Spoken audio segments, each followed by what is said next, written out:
APC et les rayons cosmiques, on peut dire que APC s'illustre ou s'illustrera dans toutes les facettes du rayonnement cosmique.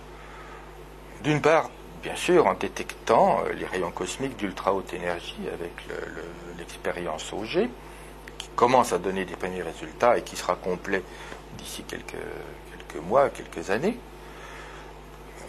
APC aussi est très en pointe dans toutes les méthodes de détection indirecte des rayons cosmiques, c'est-à-dire remonter aux sources du rayonnement cosmique, par les télescopes gamma spatiaux, comme Intégral, qui est en service en ce moment, par les télescopes spatiaux qui seront en service dans les années à venir, par les télescopes gamma au sol, comme S, et suivi par S2, qui eux aussi ont de bonnes chances de remonter aux sources du rayonnement cosmique, mais aussi par les télescopes à neutrinos, à travers le projet Antares, qui se propose de faire la première astronomie des neutrinos, et qui est installée au fin fond de la Méditerranée, au large de Toulon. Et puis APC aussi doit s'illustrer, va s'illustrer dans la compréhension intime de ces rayonnements cosmiques, dans les processus d'accélération.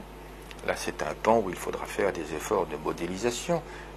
Il faudra simuler numériquement ce que pourraient être les sources astrophysiques de rayonnement cosmique. Et si s'impose la nécessité d'explorer des nouvelles voies de la physique, alors là, APC sera particulièrement bien outillé avec son armada de théoriciens qui, eux, ne manqueront pas d'idées nouvelles pour savoir quelle voie de physique il faut explorer pour comprendre ce qu'on va observer dans les années à venir. On peut dire qu'APC sera vraiment au cœur du rayonnement cosmique. On peut espérer que les grandes avancées dans le domaine du rayonnement cosmique vont être faites avec la participation d'APC à tous les niveaux.